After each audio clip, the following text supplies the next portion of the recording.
ഈ അലർജിക്ക് home remedy അല്ലെങ്കിൽ ചെപ്പടി വിദ്യ എന്നൊക്കെ പറയുമ്പോൾ നിങ്ങൾ തന്നെ അത്ഭുതപ്പെട്ടേക്കാം. മോഡേൺ മെഡിസിനിലെ ഒരു ഡോക്ടർ എന്തിന് അങ്ങനെ ഒരു കാര്യം പറയണമെന്ന്. ഞാൻ എപ്പോഴും മലയാളം പറയാൻ ആഗ്രഹിക്കുന്ന ഒരു ഇംഗ്ലീഷ് ഡോക്ടറാണ്.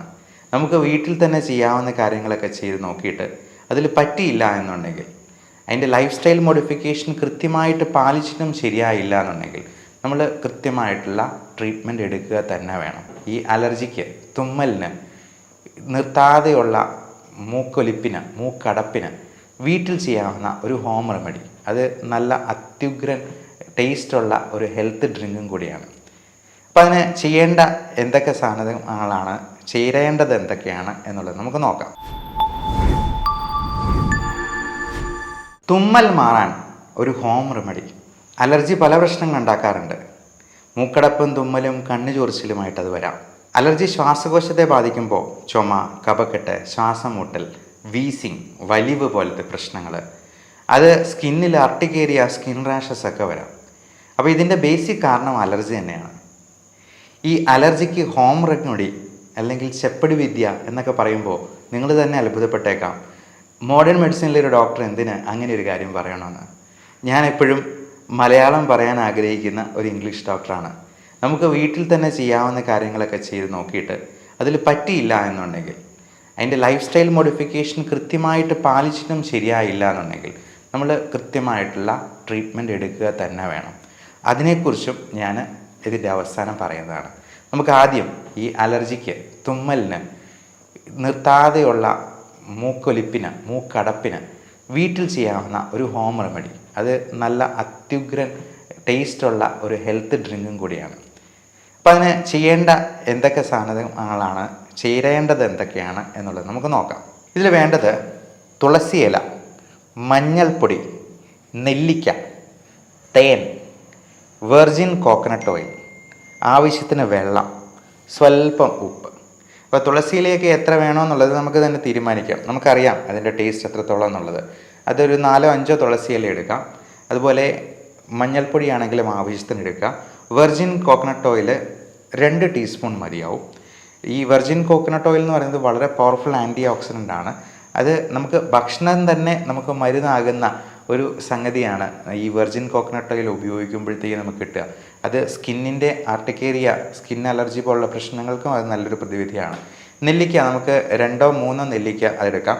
നെല്ലിക്ക എത്ര ചേർത്താലും നല്ലതാണ്. അതിൻ്റെ ചവർപ്പ് മാത്രമേ ഇച്ചിരി പ്രശ്നം ഉണ്ടാകത്തുള്ളൂ. പിന്നെ അതിൻ്റെ ചവർപ്പ് മാറ്റാനാണ് നമ്മൾ തേൻ ആഡ് ചെയ്യുന്നത്. ഉപ്പ് ഒത്തിരി ചേർക്കരുത്, 1-2 നുള്ളു മതി. അത് നമുക്ക് ആവശ്യത്തിന് ചേർക്കാം എന്ന് പറയാം. എന്നിട്ട് ഇത്രയും ചേർത്തതിന് ശേഷം മിക്സിയിലിട്ട് അടിക്കുക. നെല്ലിക്കയുടെ കുരു കളഞ്ഞിട്ട് ചേർക്കാന്നുള്ളത് പ്രത്യേകം ഓർമ്മിപ്പിക്കേണ്ടതില്ലല്ലോ. അപ്പോൾ മിക്സിയിൽ ഇത് നല്ലപോലെ അങ്ങ് അടിച്ചെടുക്കുക. അപ്പം നല്ലൊരു ജ്യൂസായിട്ട് നമുക്ക് കിട്ടും. ഇതിന് നല്ല ടേസ്റ്റുമാണ്. ഈ നമ്മൾ തേൻ ചേർക്കുന്നതുകൊണ്ട് തന്നെ അതിന് നല്ലൊരു മധുരമുണ്ട്. ഉപ്പിൻ്റെ ഒരു ചെറിയ ഉപ്പ് രസം ഉണ്ടാവും. പിന്നെ നെല്ലിക്കയുടെ സുഖം നകരുന്ന, നമ്മൾ നെല്ലിക്കയുടെ സ്വഭാവം തന്നെ അറിയാം. അത് ആദ്യം ചവർക്കുമെങ്കിലും പിന്നീട് മധുരിക്കുന്ന സാധനമാണ് എന്നുള്ളത്.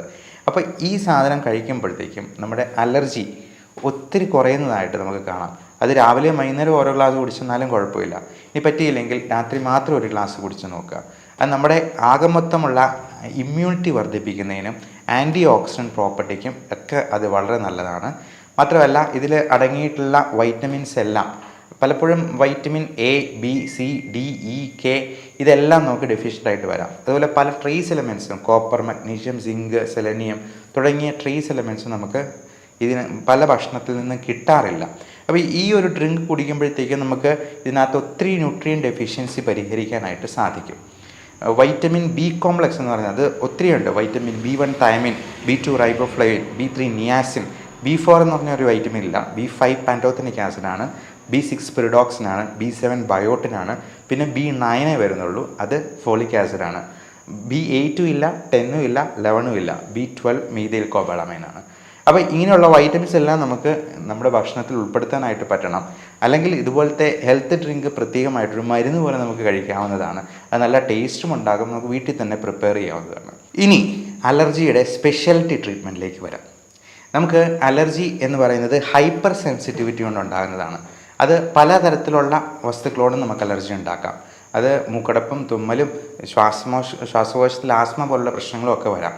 ഇതൊക്കെ നമുക്ക് വീട്ടിൽ തന്നെ ശ്രദ്ധിക്കാവുന്ന കാര്യങ്ങൾ, അവോയ്ഡ് ചെയ്യാവുന്ന സംഗതികളൊക്കെ നോക്കിയിട്ടും നിന്നില്ലെങ്കിൽ തീർച്ചയായിട്ടും യഥാസമയം അതിന് വൈദ്യസഹായം തരണം. അലർജിയുടെ സ്പെസിഫിക് ആയിട്ടുള്ള എന്ത് കാരണമാണ് എന്ന് മനസ്സിലാക്കാനുള്ള പുതിയ ടെസ്റ്റ് ഉണ്ട്.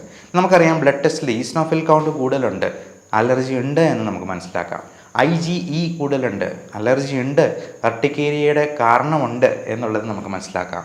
എന്താണ് അലർജി ഉണ്ടാക്കുന്നത് എന്ന് നമുക്ക് ഈ ബ്ലഡ് ടെസ്റ്റിൽ നിന്ന് അറിയത്തില്ല.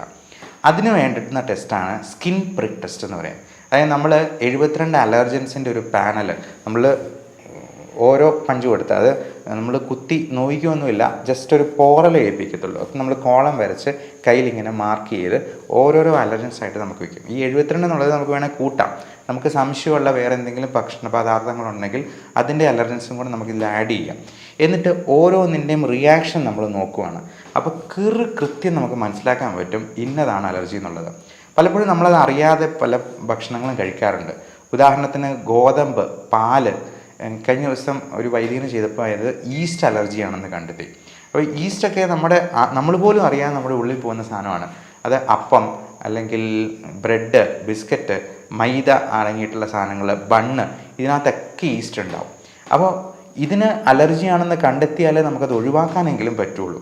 ഇനി ഒഴിവാക്കാൻ തീരെ പറ്റാത്ത ചില സംഗതികളുണ്ട്, 100% പ്രാക്ടിക്കൽ അല്ലാത്തത്. ഉദാഹരണത്തിന് പൊടി, ഡസ്റ്റ് മൈറ്റ്സ് എന്ന് പറയുന്നത് ഒത്തിരി അലർജി ഉണ്ടാക്കുന്ന സംഗതിയാണ്. അത് തന്നെ പല വെറൈറ്റി ഉണ്ട്. അതുപോലെ കൊതുക്, മോസ്കിറ്റോ ബൈറ്റ്, അത് ഒത്തിരി പേർക്ക് അലർജി കാണാറുണ്ട്. പാറ്റ, നമ്മൾ എത്ര ശ്രമിച്ചെന്നാലും ചിലപ്പോൾ പാറ്റ കയറിയെന്നിരിക്കാം. പല ജീവികളുടെ വിസർജ്യം എല്ലാം അലർജി ഉണ്ടാകുന്നതാണ്.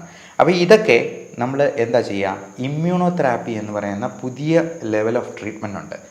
ആ ട്രീറ്റ്മെൻറ്റ് വഴി നമുക്ക് ഈ അലർജി മിക്കവാറും ആൾക്കാരിൽ 90% വരെ മാറ്റാൻ പറ്റും. അതിന് പക്ഷേ ഒരു സ്പെസിഫിക് ഏജ് ഗ്രൂപ്പ് ഉണ്ട്. നമ്മൾ ഒത്തിരി പ്രായമായവരിൽ ഈ ഡീസെൻസിറ്റൈസേഷൻ മെത്തേഡ് നമുക്ക് കൊടുക്കാൻ പറ്റില്ല. ഒരു 50 വയസ്സ് വരെ അതിന് അനുയോജ്യമായ പ്രായം എന്ന് പറയാം, ഏറിയാൽ ഒരു 60 വയസ്സ് വരെ. എന്നാലും എത്ര വയസ്സുള്ളവർക്കും നമുക്ക് ഈ സ്കിൻ പ്രിക്ക് ടെസ്റ്റ് ചെയ്ത് എന്തിനാണ് അലർജി എന്നുള്ളത് കണ്ടുപിടിക്കാം. പക്ഷേ ഇമ്മ്യൂണോതെറാപ്പി കൊടുക്കാൻ ഒത്തിരി പ്രായമായി കഴിഞ്ഞാൽ സാധിക്കില്ല. അതുകൊണ്ട് കൊച്ചുകുട്ടികൾക്കും ചെറുപ്പക്കാർക്കുമൊക്കെ ഏറ്റവും അനുയോജ്യമായിട്ടുള്ള കാര്യം ഇമ്മ്യൂണോതെറാപ്പിയാണ്. അല്ലെങ്കിൽ എന്തിനു വേണമെങ്കിലും അലർജി അവർക്ക് എപ്പോൾ വേണമെങ്കിലും ജീവിതത്തിൽ ഉണ്ടാകാം. അത് സൂര്യന് കീഴേ എന്നായിരുന്നു പണ്ട് പറഞ്ഞുകൊണ്ടിരുന്നത്. പക്ഷേ ഞാൻ പറയാം, സൂര്യൻ ഉൾപ്പെടെ എന്തിനും അലർജി ഉണ്ടാക്കാം. കാര്യം പല സ്ത്രീകൾക്കും ഫോട്ടോ സെൻസിറ്റിവിറ്റി, സ്കിന്ന് അലർജി ഈ സൂര്യ വെളിച്ചത്തിൽ നിന്നുണ്ടാകാറുണ്ട്. അവർ ബ്ലൗസ് ഇടുന്ന ഭാഗം ഒഴിച്ച് ബാക്കി എല്ലായിടത്തും ഭയങ്കര പിഗ്മെൻറ്റേഷനും ചൊറിച്ചിലും പ്രശ്നങ്ങളും ഒക്കെ ആയിരിക്കും. അത് അവരുടെ ബ്ലൗസ് ഇട്ടിരിക്കുന്ന ഭാഗം തന്നെ കൃത്യമായിട്ട് അറിയാം. അവർ തന്നെ പറയാറുണ്ട്, എൻ്റെ മുഖത്തിന് മൊത്തം കരിവാളിപ്പ, എന്നാലും എൻ്റെ ശരീരം നല്ല വെളുത്തായിരിക്കുന്നു ഡോക്ടറെന്ന്. അപ്പോൾ ഇങ്ങനെയുള്ള സങ്കടങ്ങൾ ഒത്തിരി പേർക്കുണ്ട് എന്നുള്ളത് കൊണ്ട് ഈ ഡെർമറ്റ് സൈക്കാട്രി എന്ന് പറയുന്നൊരു ബ്രാഞ്ച് തന്നെയുണ്ട് ഈ സ്കിൻ അലർജിയിൽ ഉണ്ടാകുന്ന മാനസിക പ്രശ്നങ്ങളെ പ്രത്യേകം അഡ്രസ്സ് ചെയ്യാനായിട്ട്.